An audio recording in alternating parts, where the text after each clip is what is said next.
Kathy, I'm here. I'm here. I'm coming. I'm coming. Okay. Okay. Now we got to do the chair thing.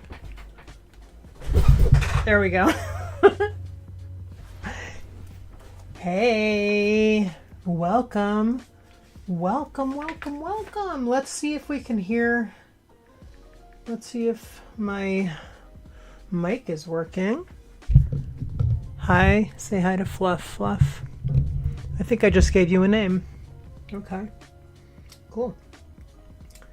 So I'm gonna start out by saying Christmas music is coming tomorrow. I was working on my playlist for the month and I just forgot how to do it in Apple Music. Like, I forgot how to make the playlist. I mean, I made a playlist. Okay, let me just say, it wasn't cooperating. It just was not intuitive, you know? So then I'm Googling, and then it's just like, you know what? Let's just go on today with the regular music. And listen, I'm just gonna see if I can hear you. And listen. Yes, yes, yes. Okay, good. Good. Hey, welcome. Welcome to Ornament Art Along. So today is the first day of December. And I'm a little nervous. I have to tell you, this is so funny. I've been so just used to the usual, like to, hey, Wikipedia read, and, you know, and now it's just like a little bit like, oh, what am I doing? Kind of wild, right? Kind of wild. Throw a monkey wrench. Throwing a monkey wrench in my life, which is great. I love it. I love a new time.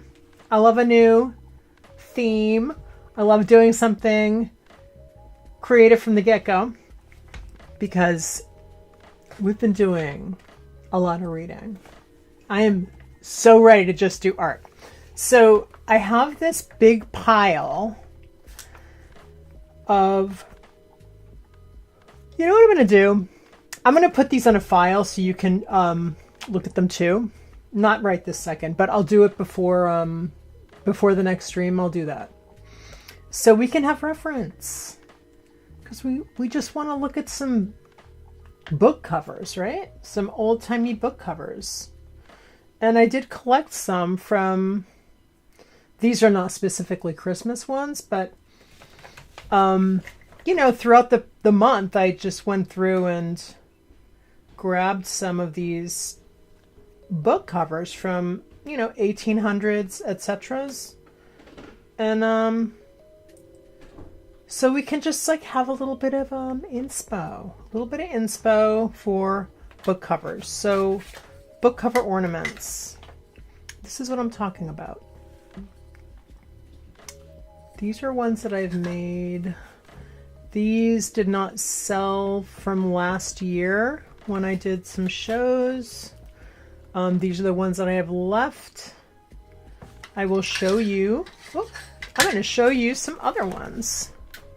I'm going to show you. Hold on a second. Hold on a minute. Show you. I made a folder.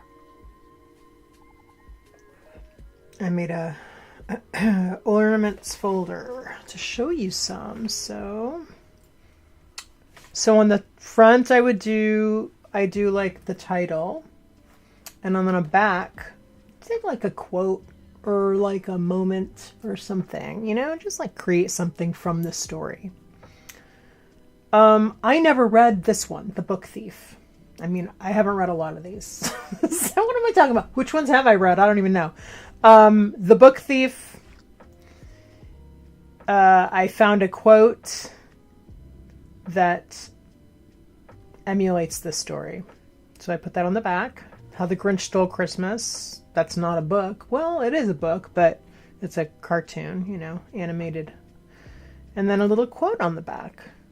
Little Women, you know, classic, a Christmas Carol, another classic, and like, you know, just get creative with it and just do different book covers for the same one if you want, you know. It's just kind of a fun thing to do. Different people like different things. The snowman and the fir tree, we looked at that one. And Polar Express. This is a cute one. So the ones that I only have 4 here. I think I have a few more, but I'm showing you ones that this one sold to Pride and Prejudice. So, you know, I'm like, okay, which one sold? Which ones did people like the most, you know? I love this one, Wuthering Heights. Didn't sell. Still have the ornament. Totally love it. Would totally make more of these in a similar style. So, and you know, you can just have fun with it and like do whatever you want around the edges, or, you know, emulate a certain book design, you know. But you can just, this is like playtime. So what my thought is, there's my Edgar Allan Poe. I did some with just a like the author, and then did a quote or a, you know, piece of their prose. I really like this one. I should make more like this. There's Jane Austen. Yep, and then this one I have here. Hope is the Thing with Feathers. That's Emily Dickinson. And A Christmas Carol. This one, I was kind of surprised that this one didn't sell. But, you know, one thing that's cool to do for, I got a couple art markets coming up, and I'm thinking I'm going to, you know, choose, like, create a template for my design, and then just make a few like that, you know, make a bunch of them. Not a whole bunch, because, you know, you don't want to have too many of something that you don't know if it's going to sell or not, you know. But yeah, so let's open up some freshies. Let's open up some fresh paint. Ooh, isn't that satisfying? I'm not wearing any gloves. Should we get really messy? Should we just go in? I'm just gonna do this. That is just so satisfying. I just like to have fun. I'm just gonna dye. I'm gonna just paint.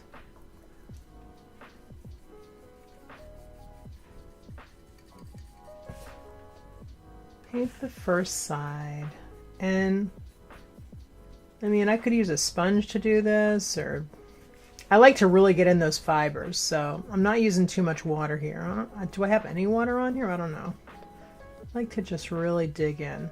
So I also have, which I have never used yet, I just haven't had a chance to do, I have not had a chance yet to experiment with my wood burning tool and with my Dremel. I am so excited to have these fun things to play with, but and to create art with. I just love anything that I can draw with, you know? Like, give me something that I can draw with and I'm a happy camper.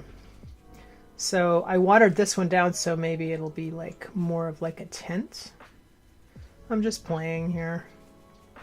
Just having fun. See how this one turns out. You know what would be really cool? I could do like maybe some sort of a gradient. That would be cool. I don't know. Let's just goof around today, shall we? Oh, excuse me. I love this color. And you know, if you take one of those gigantic bags that you get when you buy something and you just line your table with it, like one of these, they're nice and strong. They're nice and strong, and they really do a nice job of coating your workplace. So hey, you can just use the whole thing as a palette if you want. That's what I'm doing.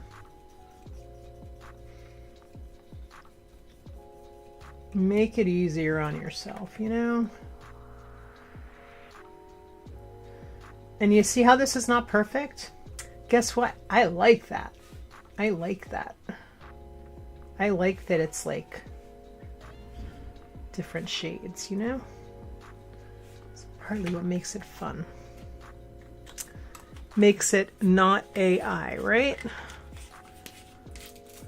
All right, we're gonna switch the color because I want to do a little red or something, some sort of a, let's just,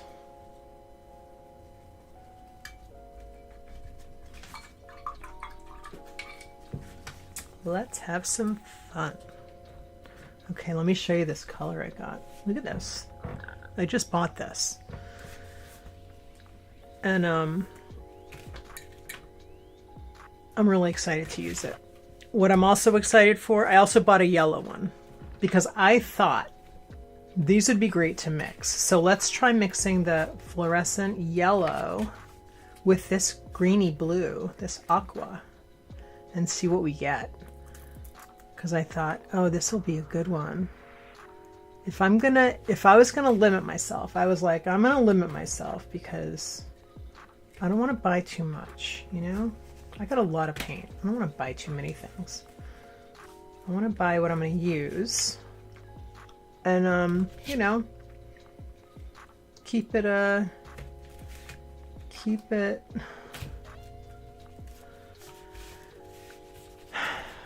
manageable and don't buy more than I need or more than I, you know, will reasonably use because I tend to buy a lot of like supplies, so I have a lot of stuff.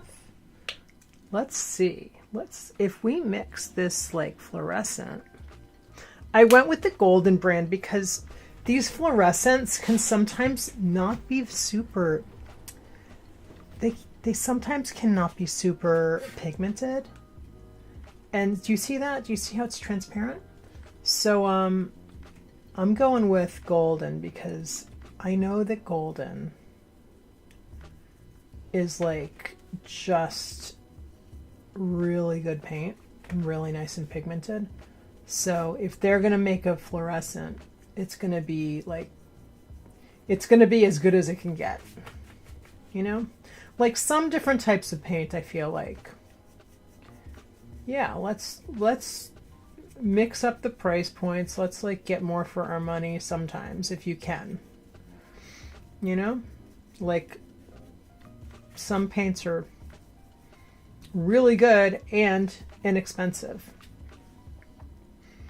I think I may have mentioned this the other day, but I will mention it again. I really like the Blick Fluid Matte line. I'll show you. I just bought a bunch of them. They're like that. So you get a lot for your money. It's 2 ounces. And well, I don't think this one's open yet, but I will show you. I just opened this one. And let's use some more of this one. So I just want to show you the texture of it, like the consistency, right? So it does hold, but it's like a soft body. And I really like it a lot. The colors are very nicely pigmented for the most part. They are not transparent. And I mean, what more can you ask for like $2? You can get them for, I think I got these for like $2, and I think they're like something like $2.30. Let's look at my receipt, shall we? Let's look at my receipt because it's in the trash right now. It's in the trash, and I paid $2.32 for each one. And you get 2 ounces, and it's like really nice and pigmented. This one is something else. I think this is the Martha Stewart one. Yeah, so They're just really good, in my opinion. And you know, this is my stream, so I'm just going to tell you my opinion. But I think the Blick matte fluid, matte acrylic, Blick matte acrylics, very good. Really good for this kind of stuff. They're like better than your typical craft paint. You know, they're like, I use them to paint with on the regular. Like, they're really good. They're a good little mixer, you know.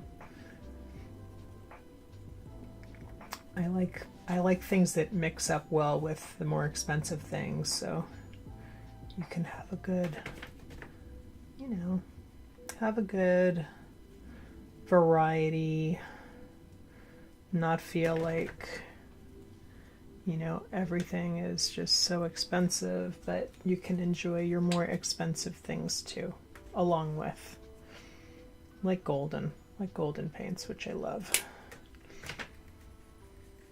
See, look at how transparent that is. That's just par for the course with these fluorescents.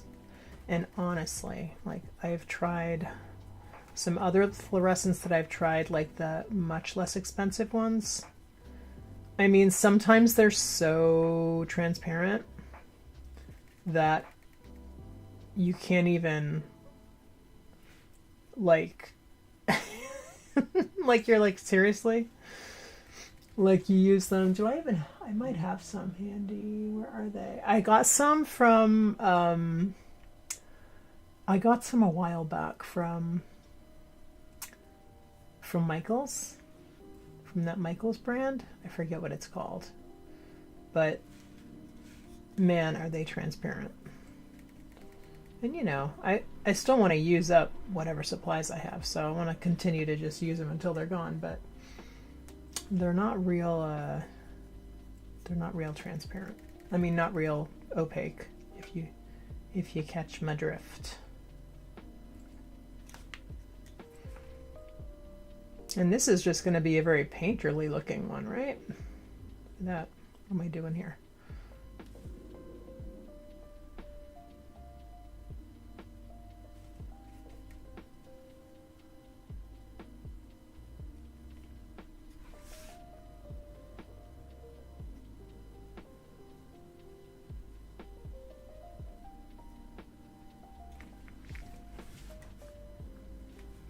That one's really pretty. Looks like a mini painting.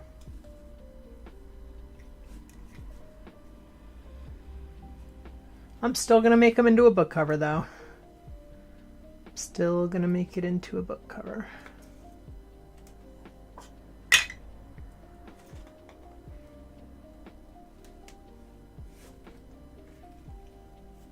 I'm gonna put it over here to dry.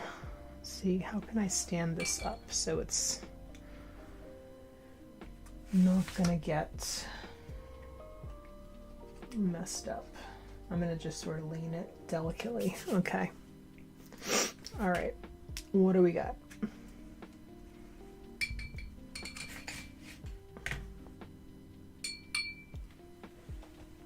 Let's do, I kind of want to do another Edgar Allan Poe one, because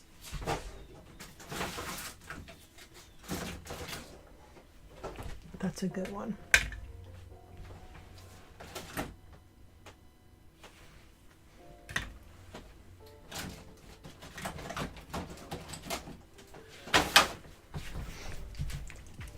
Oh, and don't be afraid of these little bottles either. Don't be looking at these little bottles and think, oh my gosh, that's such a tiny bottle.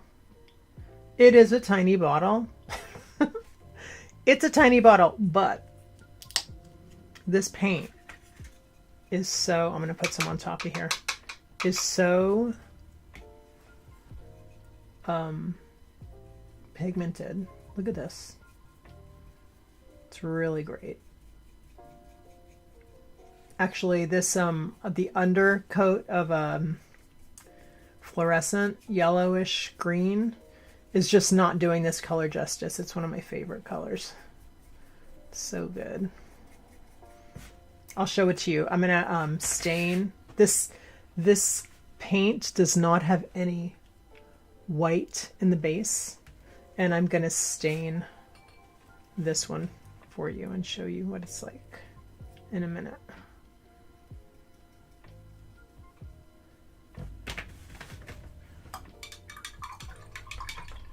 I love to get some texture on there. So look what you can do with just a paper towel.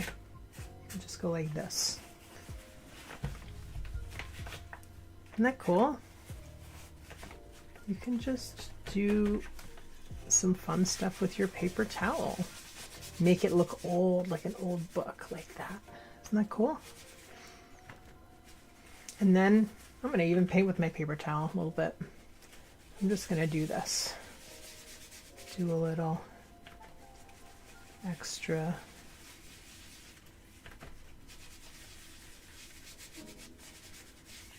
That's really nice, right? Look at that. And then maybe we'll do a little more on this side too. I'm gonna just knock my chair up a little bit. Just to give me a little height. All right, let's go in here too with this. I think I have like an old makeup sponge somewhere. You can use an old makeup sponge too.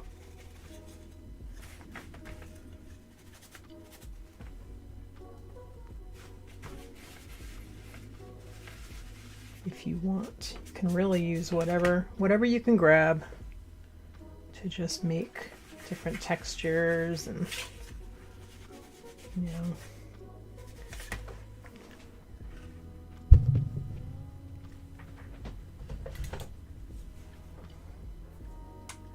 Okay, look, I just repurchased this paint. It is that good though, I have to tell you, because this is such a great color. I will say, I'm going to give you a little tip on these Blicks, on the Blick matte acrylics. So before you buy it, they're great. They're great, they're great, they're great. But when you buy them, if you notice a weird smell emanating, if you notice a weird smell, do this. Do what I'm going to show you. I'm going to show you what to do. Because once in a while, they get like smelly and they're awful. It doesn't happen all the time. But you want to buy the fresh, first you want to buy the freshest ones you can. Because I've had a few that have just gone bad and they just are really gross. Like the smell is just awful. But as long as you take precautions before you buy them, it's fine. I have a ton of them at home here that I've had for a year, 2 years, and some of them even longer, and they're fine. Like they don't smell or anything. But sometimes you will go to the section in the store, and there's just a weird smell. So here's what I do. When I buy one, this is a brand new one, I just bought it. Before I buy it, I take the cap off, and they're always sealed like that. Don't have to do anything there. And then you just go like this, just to make sure it doesn't smell. And if it doesn't smell, you're good. If it does smell, get a different one. If it has that weird smell, you'll know the smell. You will know the smell when you smell it. You know, you don't know it right now, but you're gonna know it when you smell it. So let's stain. So these are also nice because there's no white in the base, which, I mean, there's nothing wrong with having white in a base, but it's just nice to have a paint that doesn't have white in the base, because then you can kind of stain your wood, you know? And I love that. You can stain your wood with it. Something I want to try throughout this Ornament Art Along here, I'm going to stain Some of these I'm gonna do some carving, wood carving in a stained, on a stained ornament. That's what I want to try. I haven't done that yet. I haven't even opened my Dremel yet. So it's all new to me, and I'm very excited about it. Let me get some more. Some more. So keep going here. Just paint our surfaces. And as you can see, I have 2 of these out because I just happened to pick up 2 at the same time from my bucket behind me. But this is such a great color that I don't ever want to be without it. It's fantastic. It's called Sap Green Hue, and it is just like a classic, a holiday classic. I'm gonna use my brush and just do this and show you this color. Look at this beautiful color. It's so it's so delightful. It is so delightful. I'm just going to zoom you in a little bit just so you can get a better view.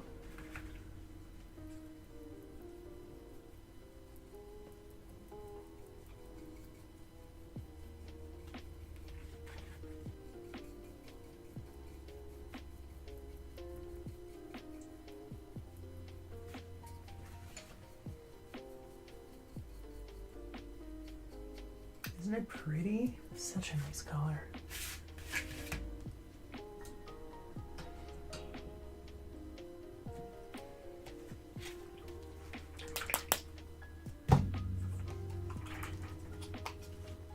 Let's just pour it right on. Do a dollop. Let's just do a dollop of daisy right on there.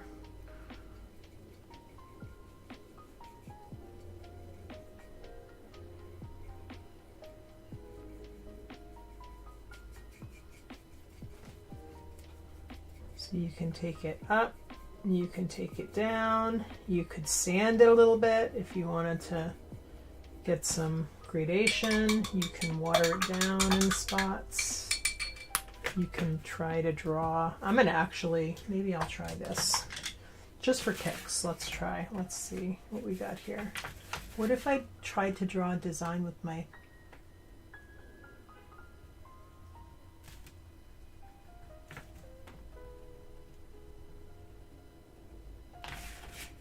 That's cool. Let's do it down here too.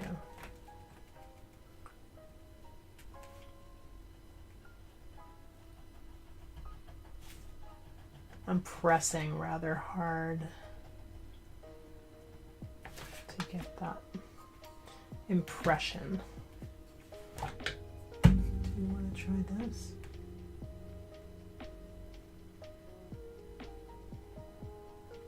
This thing is called an awl.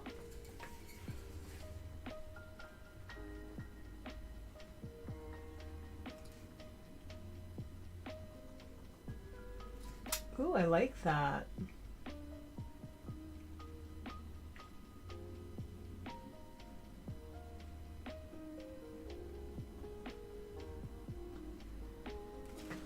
Let's get some more.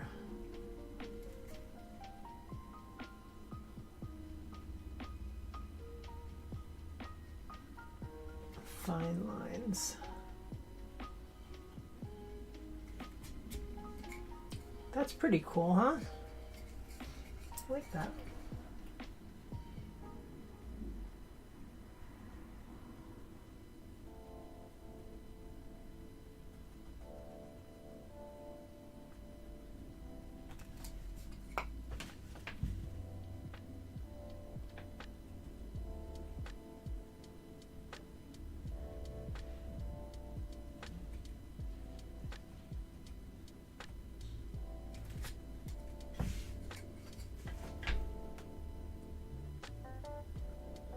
You can get awls that don't have this big thing on the end too. You can get them if you look at pottery tools, and you can find them there sometimes. I have one that's just like metal. It's all metal. It's just a real skinny one with one of those textured handles, but I don't know where it is. I can't find it. Anyway, I'm going to try to carve. I'm going to carve some, what should we do, bows?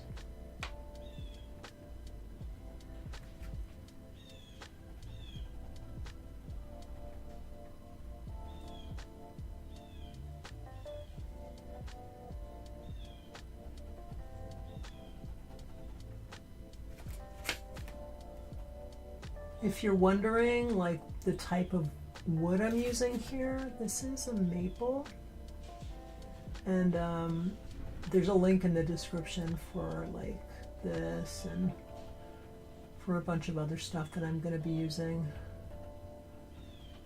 But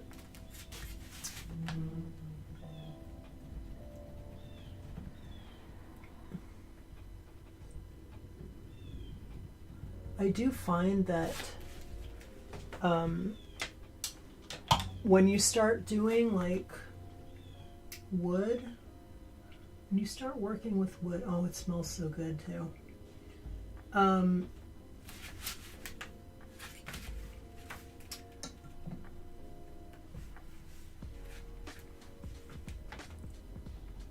When you start working with it, like say you buy something from Blick or from Michaels or whatever. So when you start working with wood, you're going to start to notice like things that you like about it and things that you don't, or things that like things that are working for you and things that aren't. And what I've personally found is I'm just really learning still what I like and what works good for what, you know, for painting. And obviously I don't know what works best for it from experience for wood burning or for wood carving yet, but you do find that you know, there are things that maybe you like or dislike. So for instance, you might have to sand all your wood, and then you're thinking, you know, you got to weigh your time and your effort, and should you just buy it pre-sanded, you know? And that's when you're starting to look at, you know, independent sellers more, like where that becomes it's even more important when you're, hello, sorry, I've been talking into my hand, not into the microphone. Yeah, so it starts to really like become more of an important thing to find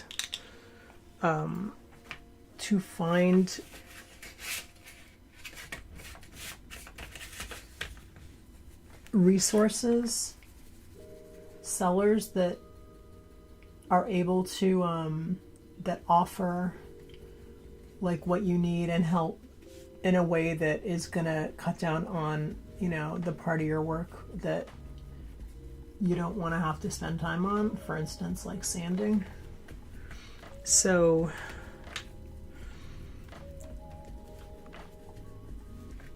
that's just food for thought, because you do see a lot of wood on sale, like craft wood, in different stores, and I really am an advocate for buying from independent sellers who, I mean, not only for the reasons that are important to buy from independent sellers, right? To you know, support independence over big conglomerates who are gonna, you know, offer, you know, cut rate cheaper products and not as good products for, you know, that you're just gonna in the end is just going to be like, why didn't I just buy the other thing, you know? So yeah, it's nice to be able to know where your stuff is coming from, like where your wood is coming from, and you can get all that information when you're buying from independent sellers most of the time, you know, most of the time. And if you can't, if they don't say, then definitely ask. But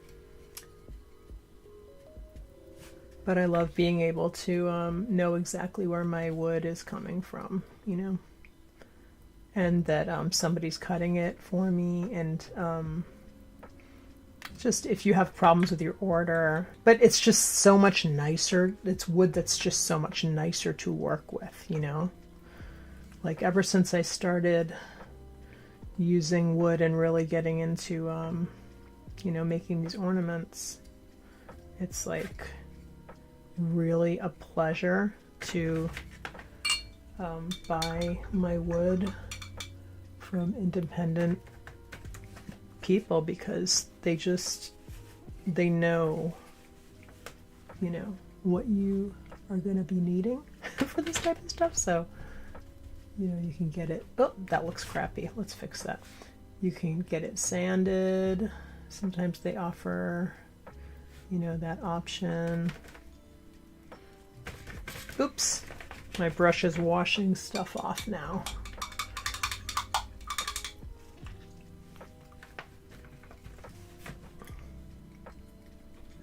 Oh, look, my fingerprint's getting in there. Ugh. Okay, let's try and fix this.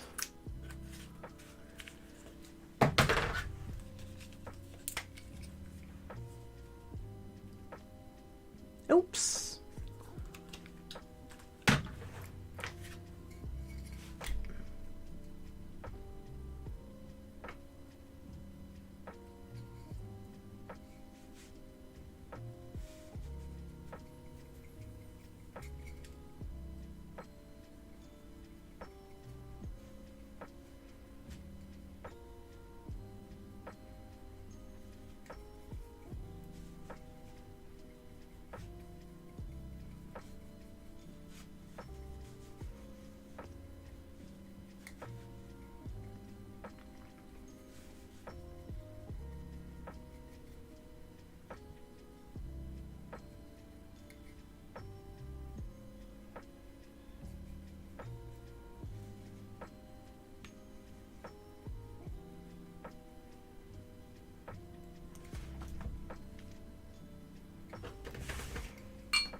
That's so cute.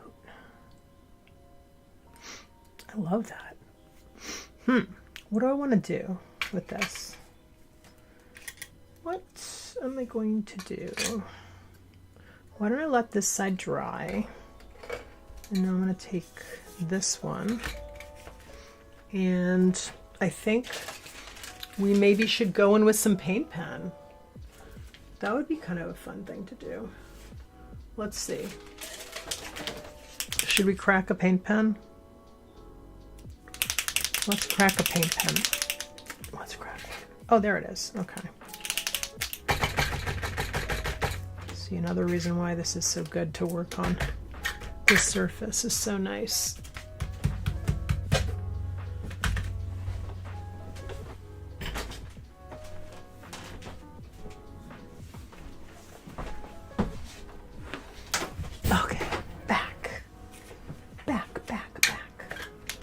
All right.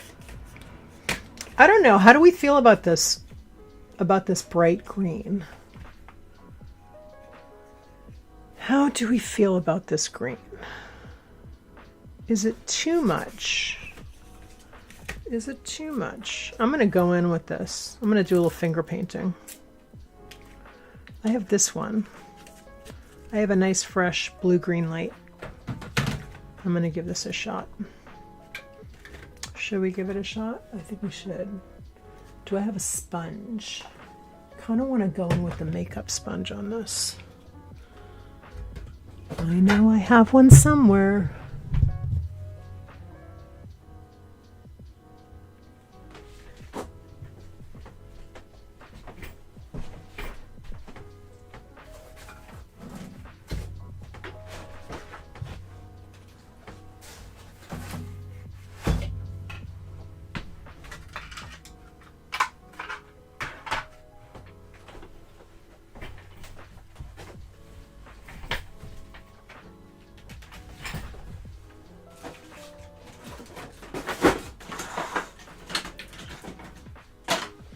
I've got so much paint, like, like right around me. It's kind of funny, honestly. It's kind of funny. I really wanted to do these streams in my, I really wanted to do these in my basement. I have a basement studio that I have all set up.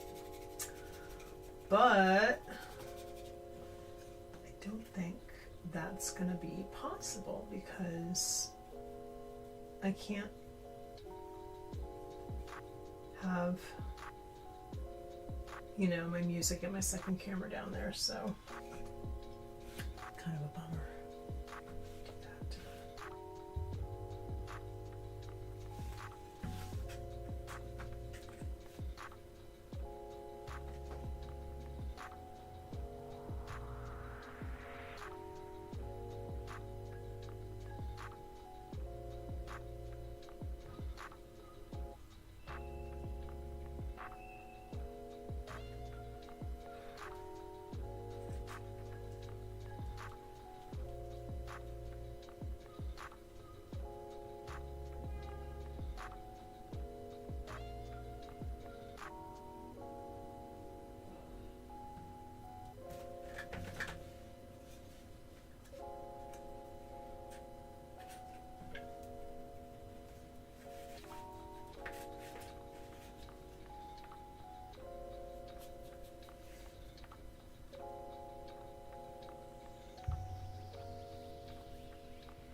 I like that little texture that we're getting on the end here. It's really nice. I want to make more of it, so taking my partially dry brush here. It's going to be really cute. Okay, good. That one's ready, almost ready for a little embellishing. And this one, let's work on this one. What do I want to do? Where am I going with this? I think I need a nice neutral. Should we do like a little paint pen action on here? Let's do a little paint pen action on here. This one's really pretty. Ooh, which book do we want to do? I'm just scrolling through my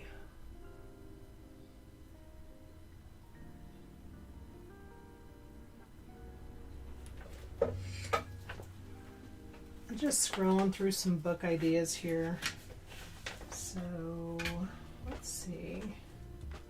Do a Christmas Carol, do Little Women. I mean, those are The Book Thief. That was the person who bought this last year was very excited about it. So I'm thinking this is a good, I think there's some fans, like some fans that are, you know, you like that? I put the leg lamp on this one. Let's look at some of those. I want to look at those book covers. There's the book covers. Photos. Okay, book covers. That's beautiful. Look at that.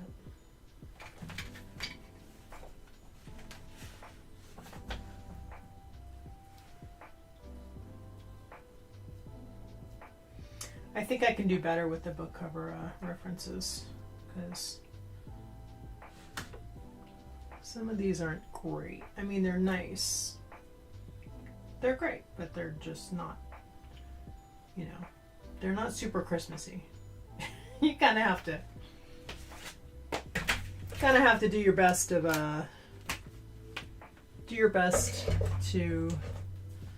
you know,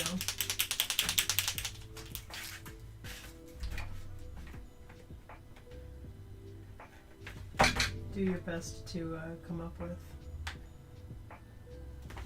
some ideas.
Just looking for a fine point Posca to draw with. I'm going to use this one.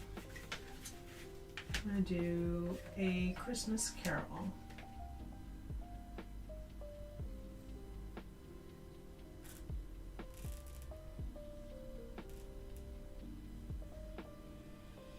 Just totally freestyling here.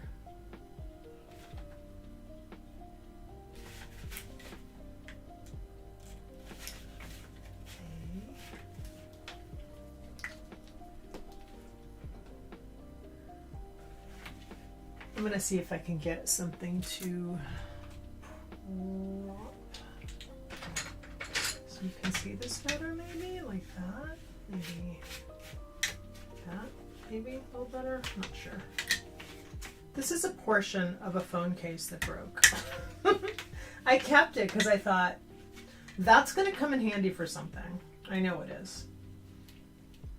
So I think I'm just going to totally do like freestyle this and try to fit the entire word in, because Christmas is a big word for such a small space, right? Can I talk?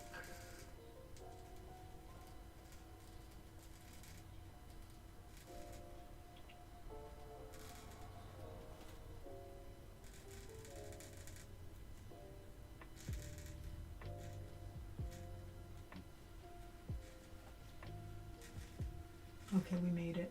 Yes. Okay,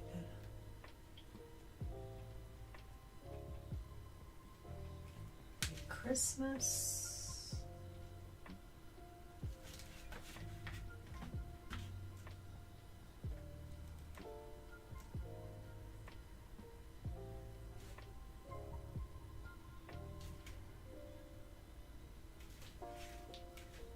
Carol.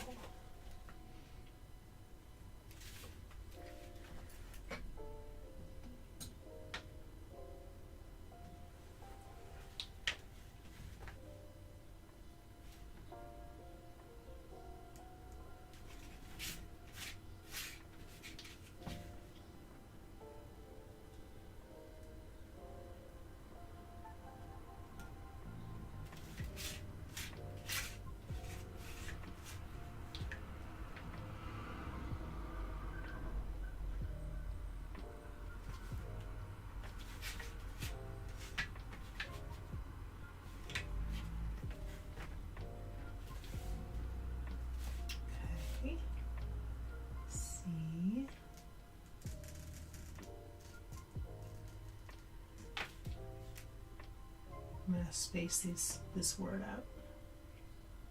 Space this out.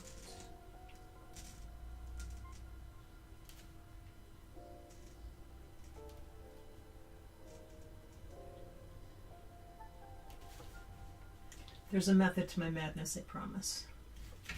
I promise. You will see.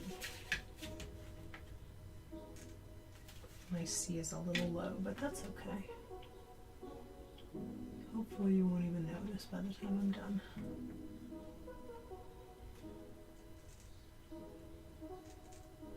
Let's do that.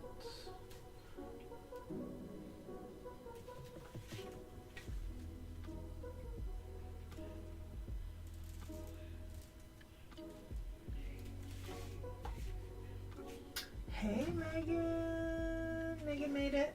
Megan made it. Hey, Megan. Welcome. Welcome to December. Oh my gosh. Can you believe we're here in December? Can you believe we made it through?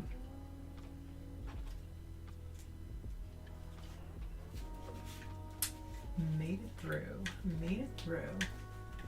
All right. Here's the R. So what I want to do with the R, I really want to flourish it out. So I want to do like that. Do a little flourish like that. There we go. And then I'm going to strengthen up here. And then I'm going to do like that. And like that. How's that? Good? Thoughts, prayers? Thoughts, prayers? Don't you worry. We're going to be adding some berries to this because, you know, you got to have berries. Yay, December. Thanks, Megan. Oh, thank you. Thank you so much. We're going to have Christmas music on Wednesday, I promise. I tried mightily to get my playlist going on my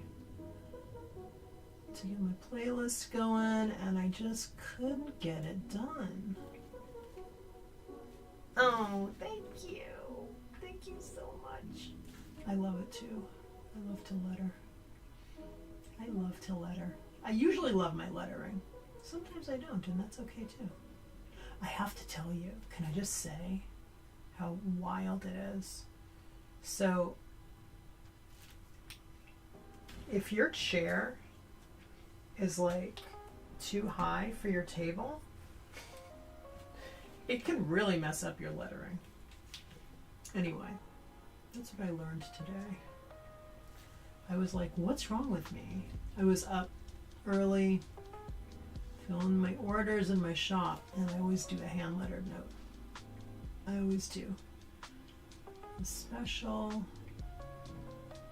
hand-lettered note for my customers. So, I was writing, and I was like, what is wrong with me? What's going on here? Why is this not working? And I think it's because I was in the, I was on the short bus with my chair. I was on a tall bus, rather. I needed to be shorter. All right, A Christmas Carol. Megan says, yes, same with me, not pulling straight lines if my stool isn't just the right height when you're practicing on fake skin. Oh my gosh, I can imagine. How frustrating, right? It's just so weird. It's like the angle of your wrist and your arm. Like, what do I need? I need like arm support, and then I need to have, I also have to add, I took a fall the other day. I fell outside, like flat, not on my face, but my arm, I'm still sort of recovering a little bit from it. And I think that's partly why I feel so funny and weird, because I have it, it's not a sprain. I've had a sprain. I've had this arm sprained. My left. It's awful. It's not a sprain. This is like a mild, it's like a mild, not great. That's what I'll call it. I'll call it a mild, it's a mild, not great. But it's getting better. But I fell, I was outside. I was coming up from the store, and I like literally fell. Tripped across the street. I tripped.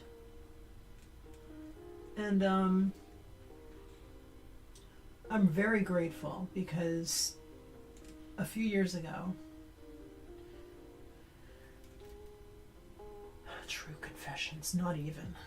All you have to do is go to my Instagram down go 4 years, and see my face was all black and blue. I fell, and it come to find out the reason I fell, because I was like, what's wrong with me? I had to go to the hospital. I had to have all kinds of tests and stuff. I mean, I literally fell flat on my face. It was really scary, and I was very lucky. I was very, very lucky. But what happened was, I have eye stuff. I may have mentioned this before. My eyes are good now. They're better than they've been in years. So I had oh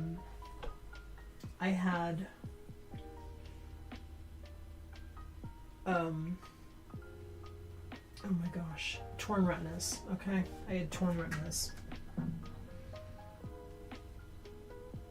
Oh, thank you, Megan. Thank you. I'm just reading your message. Yeah, it was weird. I mean, I was fine. I was actually like, yay me, when I got up, because I was like, if I ever fall again, that's just like a scary thing. It's actually very scary. But I fell in the dark. I was walking. I was coming home. And having fallen before, when I fell, I was like, oh my gosh. It's like instantly scary, because you're afraid that you're going to bash your face in again. But I didn't, thank God.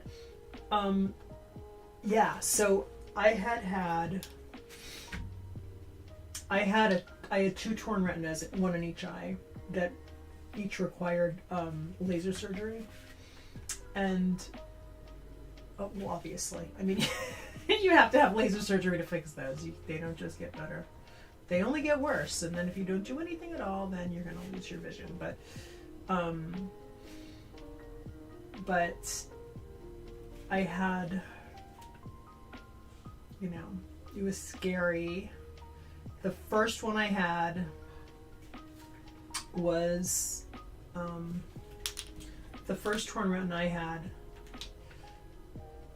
caused me to have a scar on my eyeball, and I still have it. So I have warped vision in one of my eyes. It's called what is it called again? It's a I'm so sorry, I'm blanking out. It's basically, it's like a wrinkle. It's like saran wrap, but it's like folded over. So it's, what is it called? It's called it's right on the tip of my tongue and I can't remember.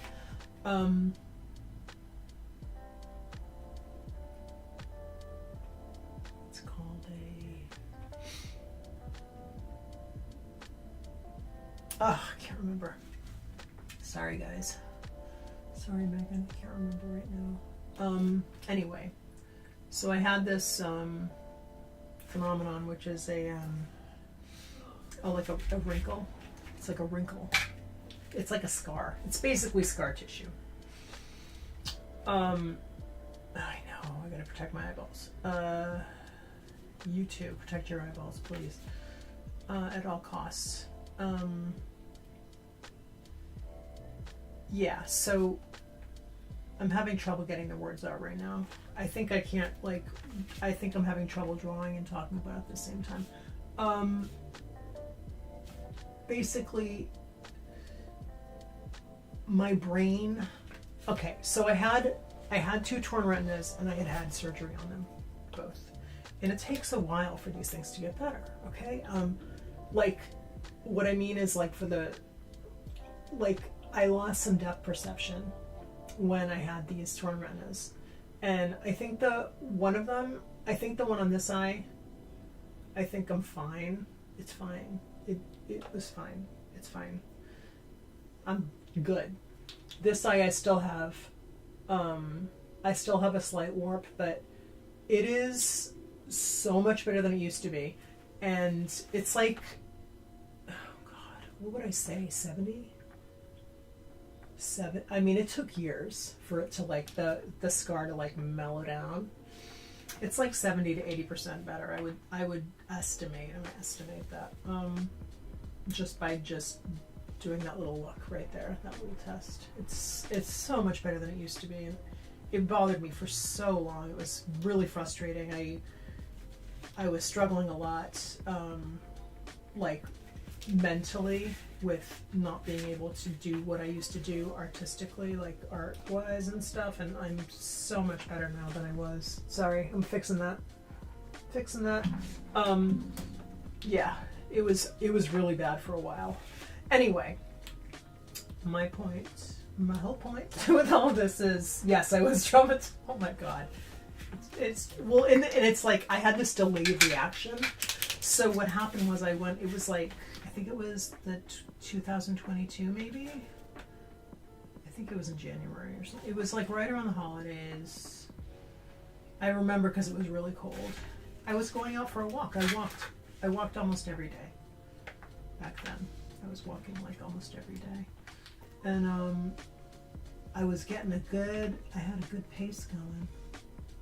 This is after my surgeries and everything. Anyway. I mean, pretty far after. I mean, I think this was probably a good year after. Anyway, after the last one. Or maybe even more. But I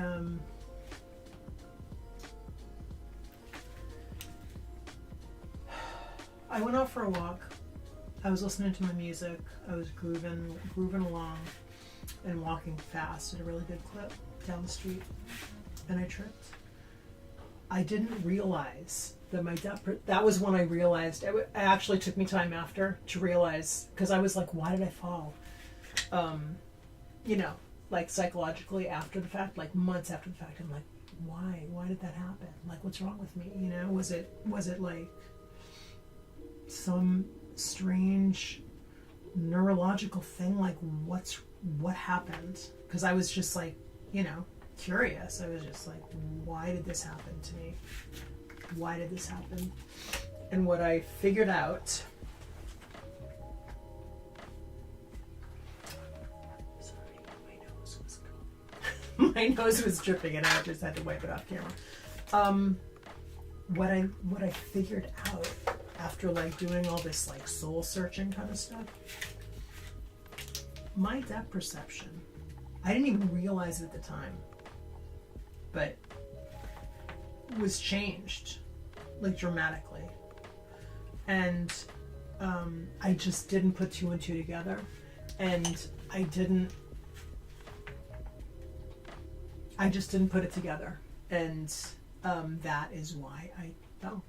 I fell because I had depth perception. I still have depth perception, but now I'm aware, and like I pay attention, and I really pay attention. Like every time I go to the post office, when I leave, there's steps. There's like a part, like you get to know things that normally don't look like there's depth to them. Like you have to be really careful. So I'll speak for myself. I have to be really careful. So yeah, that's the way it is now. So, and it's funny because having a lack of depth perception in certain ways doesn't affect me like I would have thought it did. Because I remember back when I read about the eye stuff and how it could affect your depth perception, maybe I was in denial or something, but I was scared because I was like, oh my gosh, what does that mean for me? I'm an artist. It actually doesn't affect me much. It affects me mostly like, or that I should say I don't notice that it affects me adversely with my artwork. I do notice I really have to be careful with stairs and that kind of thing, like when I'm out and about walking. And I don't think I fell the other day because of that. I think I fell because it was dark, and I think that there was, I was crossing the street and there was something that I tripped on. Maybe it had something to do with my depth. I don't know, but I tripped on a curb or something. I'm not sure. And it was very dark, so I didn't go back and like investigate, but I was just like, okay. Okay. Didn't care. Yeah. But oh my gosh, I just gave you the whole rundown. The whole depth perception rundown. Okay, I have to write our Charles Dickens name out. I'm fighting the urge to add more details here. I think we're good on the detail now. We're good on the detail here. Let me get my little stand so you can see too. How's that? All right, let's write. Should we do like CD or just Dickens? Because I don't really have the space to write Charles Dickens. I think this is it's too thick. Let's try this. This is a nice little stone with a little angle. Let's see if that works. That maybe. Anyway, so definitely be careful with the eyeballs. I am a cautionary tale. This isn't working out. There we go. No, that's not going to work. I'm not comfortable with that. All right, let's just do it like this. D. Let's do S over here, just so we get our spacing right. D-I-C-K-E-N. D-I-C-K-E-N. S-D-I. Hold on. Sorry. I know. Do I need to say this out loud? Sorry. I'm just trying to work it out. Working it out. I'm going to remove my glasses for this. super detailed here. Super tiny. Teeny tiny. I hope I'm not in the way, getting my hands in the way here. Yes, I cut all my nails off. They were going. My nails were, they just did not live through Thanksgiving cooking. And that's okay. That's kind of what happens with me. My relationship with my nails is such that I have them, I enjoy them, and then once they start breaking in weird spots, I'm like, no, I can't do this anymore. It's no more fun. Can't enjoy it anymore. Gonna have to start from scratch.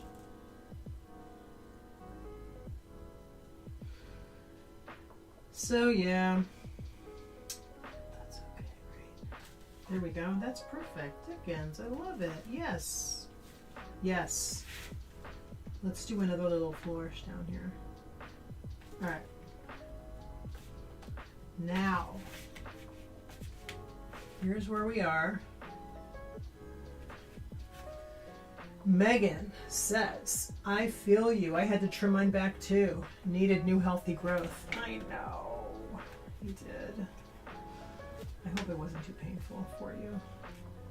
I have to say, you know, I was like really happy with how my nails were looking when I had to cut them down. I'm just like, yeah, well, you know, ashes to ashes, nails to nails, right?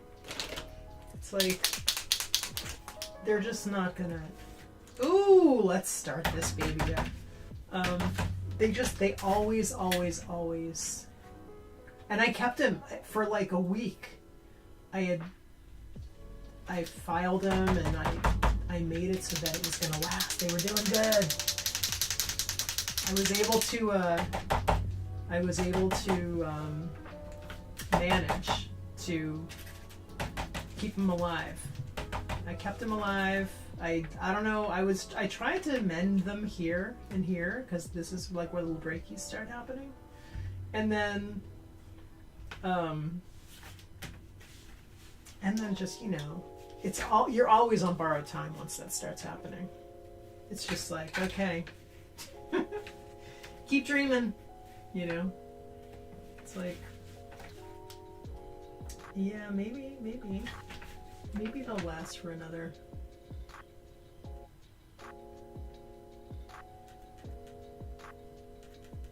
little bit, but you know, don't get your hopes too high because they're gonna go. That's how it always happens for me.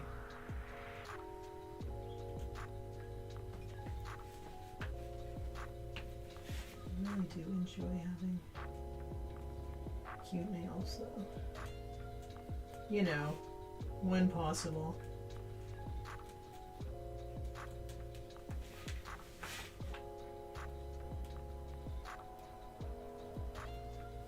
So another thing you can do, if you don't have paint pen, you don't want to buy a paint pen, no problem. No problem. Get something you can make a dot with. You can do it with this dotting tool. You can do it with the tip of a brush, an end of a brush. What else can you do it with? Really anything that you can make a dot with, you can use. Let me see.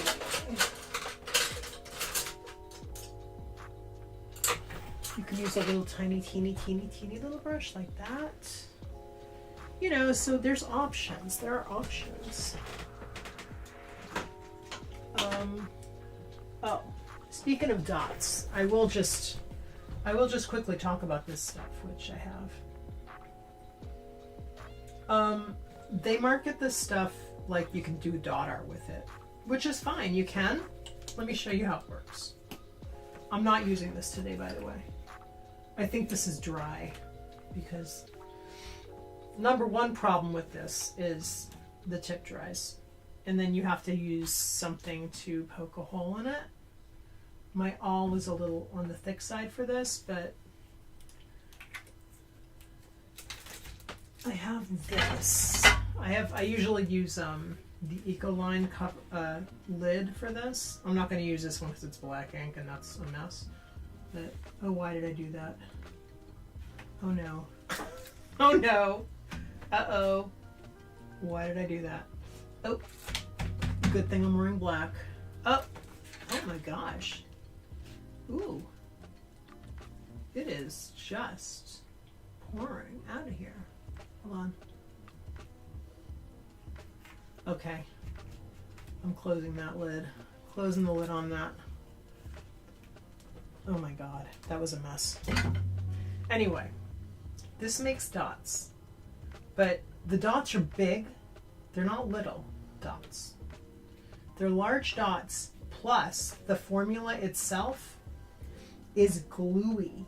It's like, which is not a bad thing because you want your dots to be dimensional, and that is what this is for. But just keep in mind that if you ever purchase this stuff, it's not really formulated to last, shall I say, because it's very gluey. It's very gluey.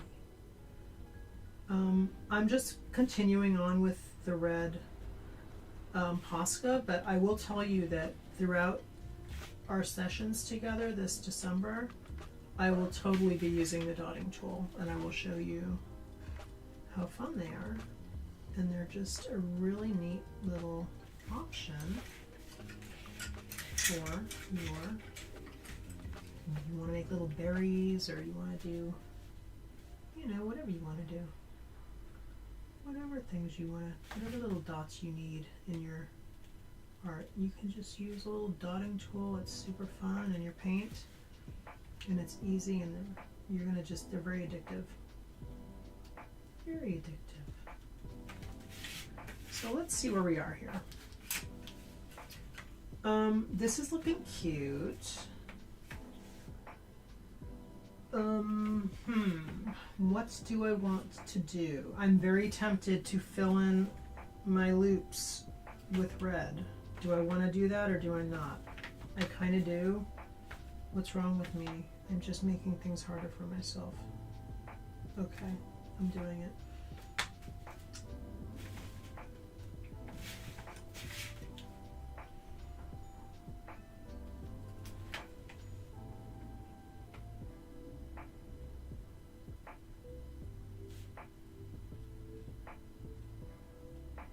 Just to give it a little Christmas flair.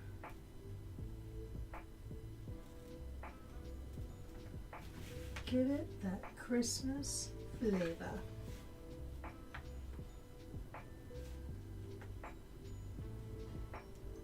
And just remember, like if you're doing your ornament and you're just doing your thing, and then like say you're, you know, say you're like, oh, I wish I didn't do that.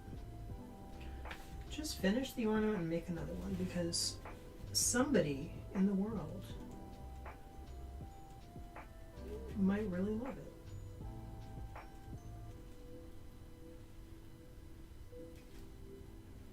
it. And how cool that it's like one of a kind and not AI. Isn't that great?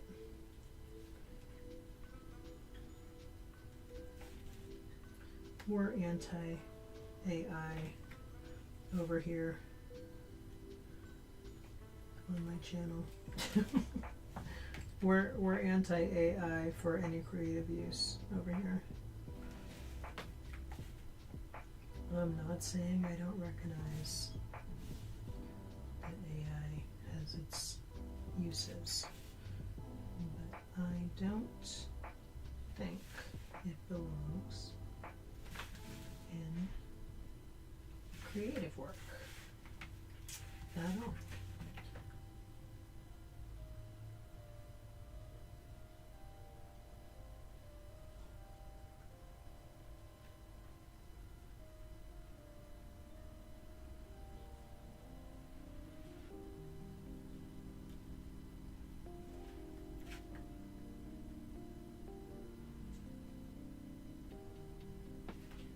Okay, I may be getting into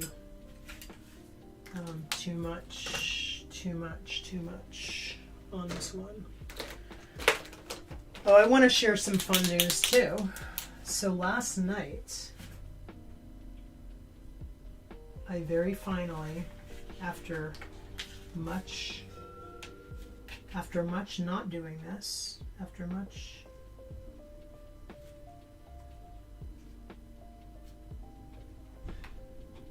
much feet dragging, should we say? Would we consider this feet dragging, or would I say that I was I procrastinating?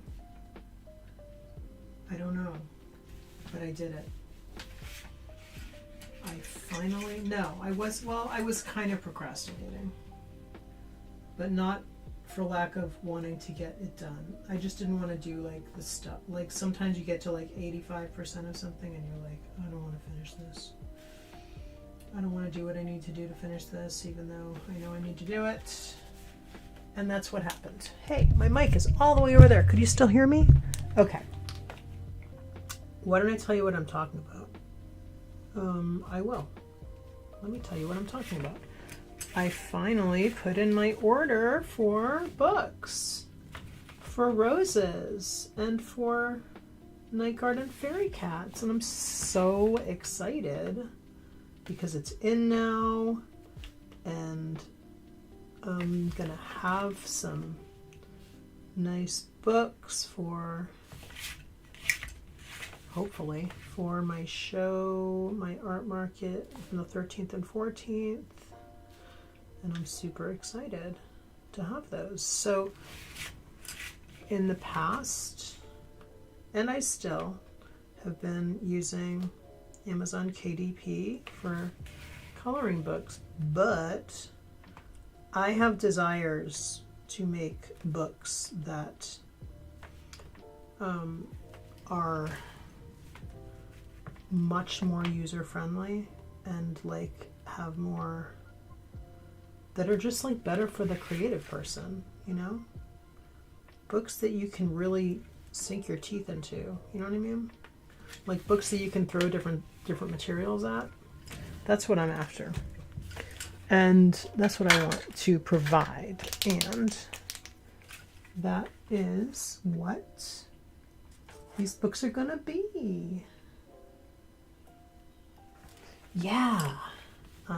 So yeah, Megan, I just thank you so much. It's very exciting. I was kind of like, it was like a bite the bullet moment, you know? I'm just like, okay, just buy them.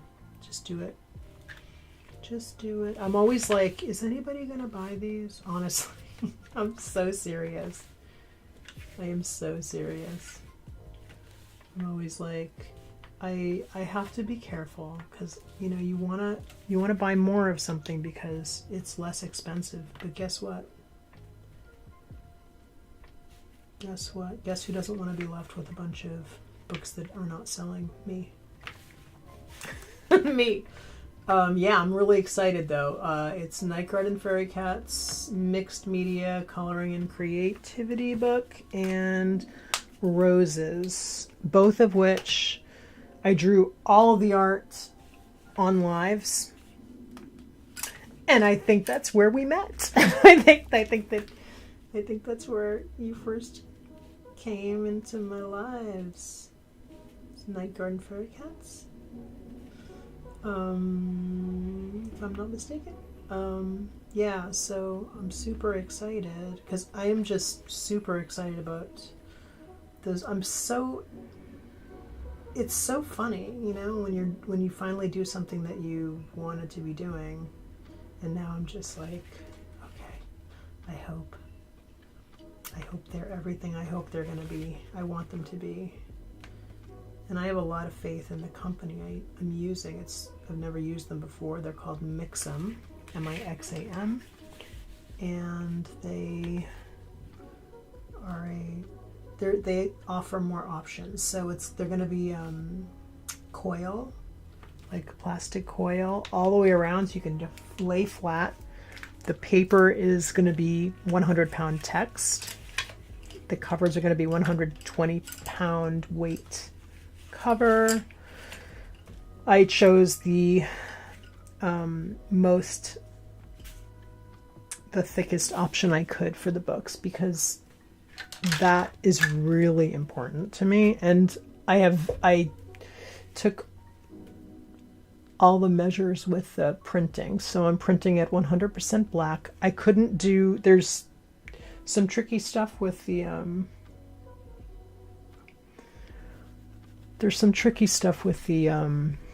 ink. So I would have liked to do full CMYK color throughout the whole book, but I didn't because, first of all, like, I thought it would be really cool to do lines that were like gradient colored lines, which I did not do. Because I think conceptually, I like the idea of that. And I think in practice, I really need to play with that in order to be sold on that as a concept. Because I think the idea might be better than the actual execution, like using it in practice. So I didn't do that. They're black line throughout the book. The entire books are black and white. They're black and white, even the cover, so you can color the cover.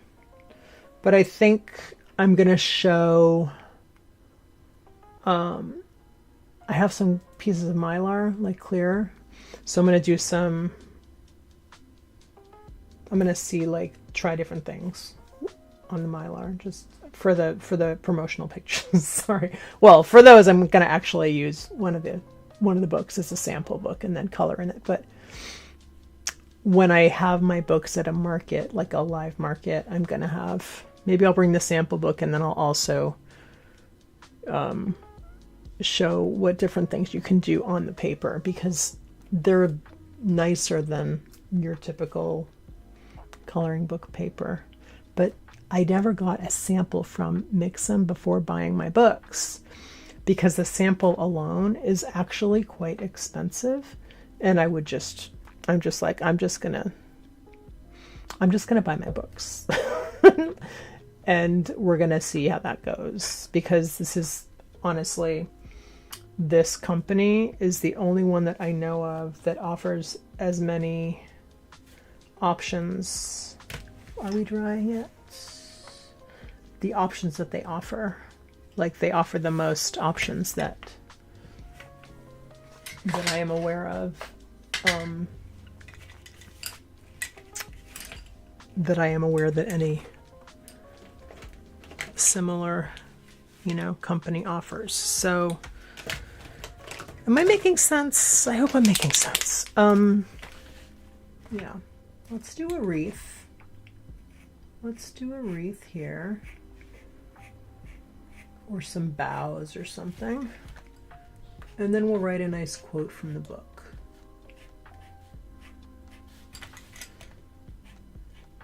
So this company gets really good reviews, and I've been wanting to try them for many years now. I literally haven't done it. It took me a long time to sort of get off the fence with publishing with Amazon, with KDP. But my last experience, and plus, the fact that,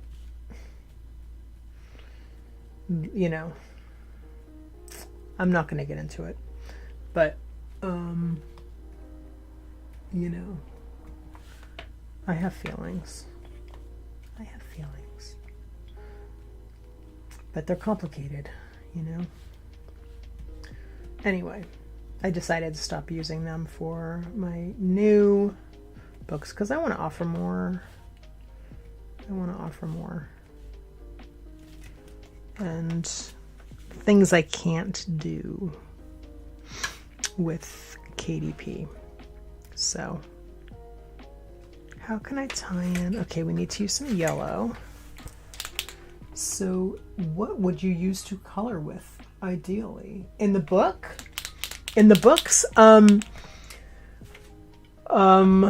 can use Neocolor too. You should be able to use paint pens if you want to. Very light washes. So you can use some water, but light, not a lot of water, but it will be able to have some water. So you could use a little water with your Neocolor. Mixed media. So I'm gonna provide, I made a QR code for the book, and I'm gonna provide like a PDF with tips and techniques and things like that. That will feature like, here's what you can do. You can mix this and this, you know, kind of like what I do here, you know, like, hey, I'm gonna grab this, grab that, grab this.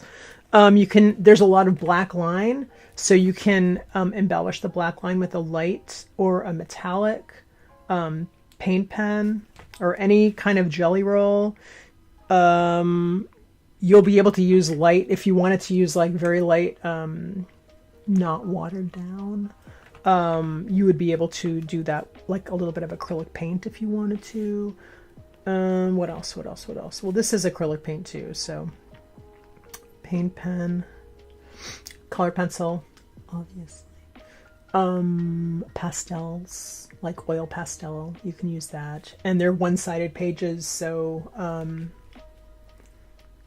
markers. I have not tested the paper with I have not tested, well, I have to test the books. I haven't tested the books yet, but it remains to be seen yet if alcohol markers will not seep through. But the good thing anyway is the pages are one-sided. So if they do seep through, if alcohol marker seeps through, it's, first of all, alcohol marker seeps through a lot on those types of books anyway. So people are generally, people do tend to put a piece of paper in between, like as a general, people who color. And that's an instruction or a suggestion that I think people are comfortable with these days, with, you know, the proliferation of coloring books and people using alcohol markers on coloring pages that are very light, like that are half of the thickness that mine is going to be. So let's see here, hold on. I have to think about so many things here. I want to tie this in. God bless us, everyone, right? God bless us, everyone. That's what we're going to do here. God bless us, everyone.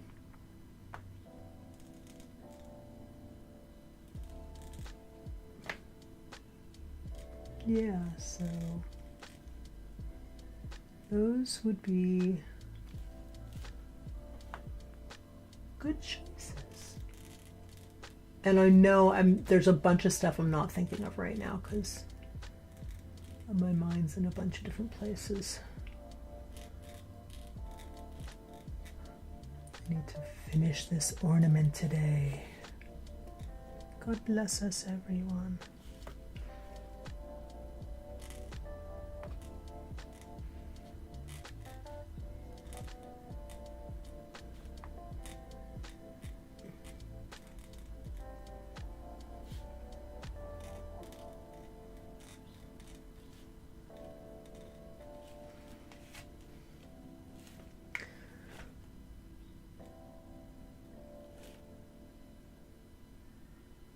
Yeah, because the paper that like Amazon uses, I have books on Amazon, so I'm not, I mean, I have KDP coloring books that they manufacture for me up there, and I'm not taking those down, but new stuff I'm gonna do on my own and see how this works out. You know, I mean, it might not, but it might, you know. I'm hoping it does, because I really want to offer like stuff that's like more encouraging to explore and to experiment with. And I just, the materials that Amazon makes the books with, there's not a lot of there's just not a lot of options, you know.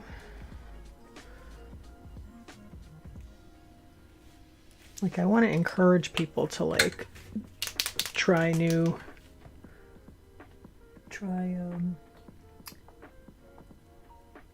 different materials and stuff, and to not have to have that frustration of like,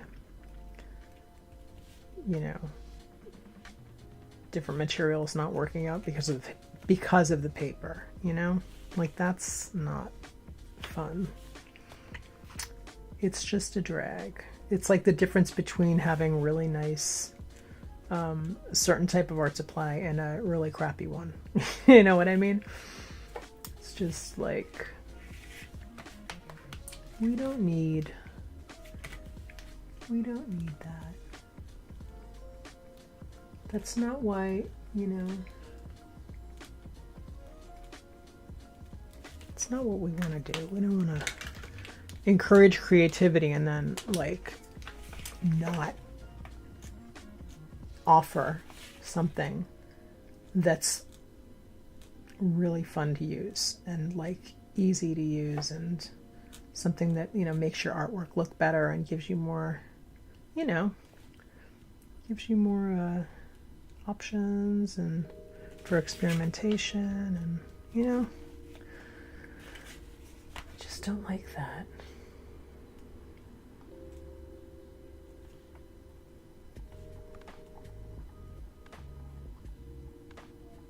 Anyway.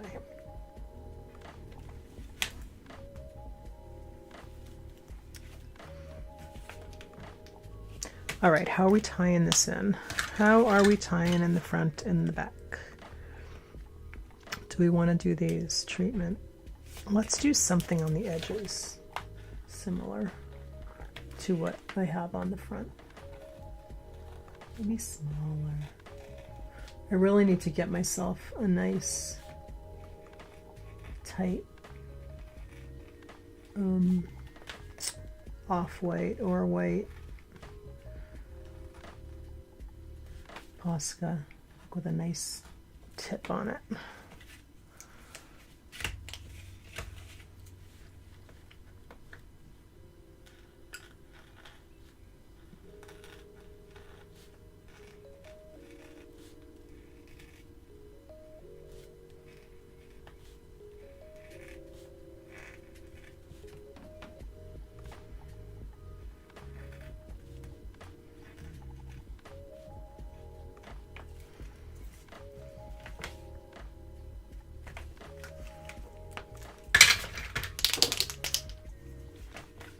A tip like this. That's what I need. I need a Posca with a nice teeny tip on it.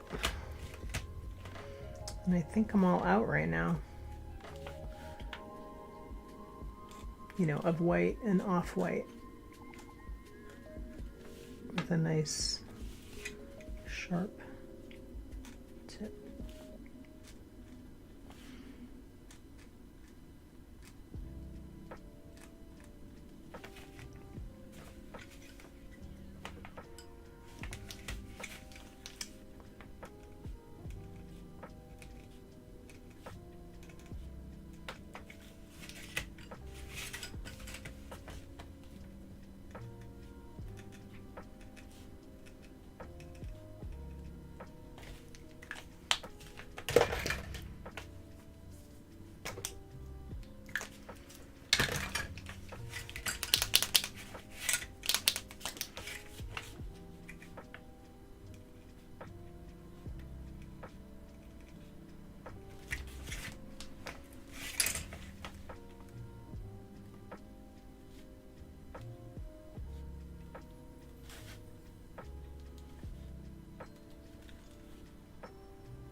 Okay, here's where we're landing today. We have created this cute little guy, and I mean, we all know A Christmas Carol, so another good one would be Little Women. I mean, there's a bunch of them. I'm gonna grab a ribbon, and let's ribbon this guy up. So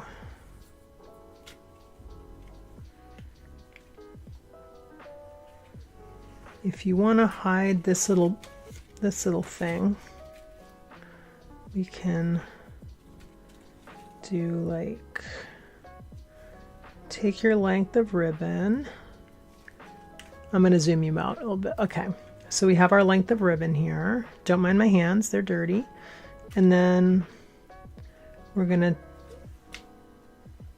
take it, it's about, wait, let's make it even. Whoops, even, come on. All right, there we go. All right, we got our length of ribbon here. And we're gonna, just to make it easier for myself, I'm gonna poke it through with the awl.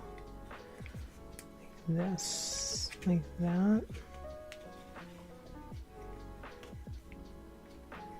Here we go. All right, now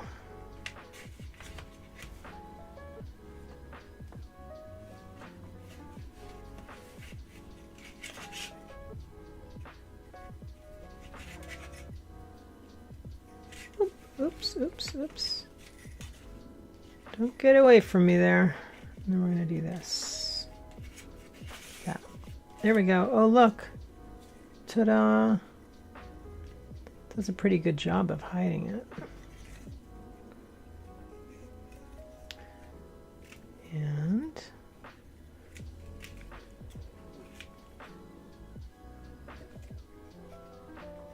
you can finagle that so that it covers the whole thing. It's nice to get a thicker ribbon for this because you can still see a little bit with this one. I think I can tweak this a little bit to get it so it actually covers, but I'll do it off camera because it's going to take me a minute to do that. But here we go. So what I would do now, and what we'll do during this month, there's different things. You can varnish it with a matte or a satin sealant or a glossy one. You can take it outside and spray it, or you can brush it on with something that's not as, fumey, that you can have indoors. And there's also something else I want to try that I don't have right now, but it's this Mod Podge. It's called Magical, what is it called?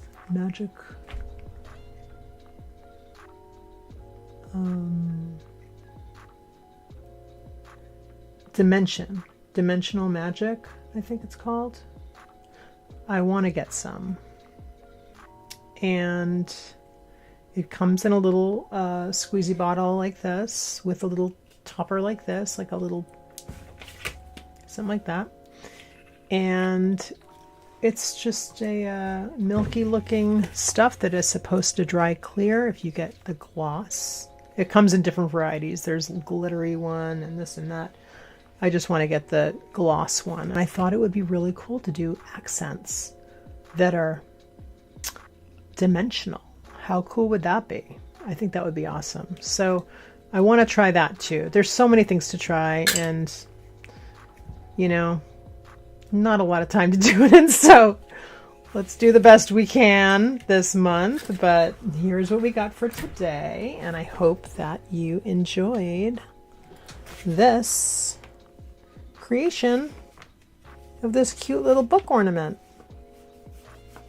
Oh, I forgot to mention, I also like to, you actually don't even have to, but, well, if you kept the edges clean, you could put like tape on the edges, But I usually just tape. I mean, I usually just paint the edges. So I will paint the edges on this down the road before I ever bring it to a market. I will paint the edges. But look at how pretty, because this was laser cut. The edges are this delightful brown. And how cool is that? You know what else would look good? Like a gold paint pen. You could do that. Maybe that's what I'll do, because that would be really pretty. Anyway, I hope that you had fun today. I did. Thank you for coming. And I'll be back on Wednesday. And we're going to do movies. So are you ready? Get your movie collection ready and let's go. I have designs to do. I got to do an elf ornament. I just have to do an elf ornament. But I probably should watch Elf again first, because I haven't seen it in quite a while. But I really want to do an elf ornament. So maybe that's what we'll do on Wednesday. And Wednesday's live will be at 3 p.m. Eastern time. I'm mixing up the times that I go live this month, just to kind of just find my energy at different times of the day. So as opposed to like just doing it in the morning, because some people can't come in the morning. And sometimes it's fun to do it during the evening. So I even have one at 9 p.m. on Thursday. So Wednesday and Thursday are the next ones. So I hope to see you. And please check my posts page on my channel for any updates. But I will see you on Wednesday at 3. And we're going to do favorite Christmas movies. Okay? Have a great rest of your day and have a great Tuesday, and I'll see you. Bye.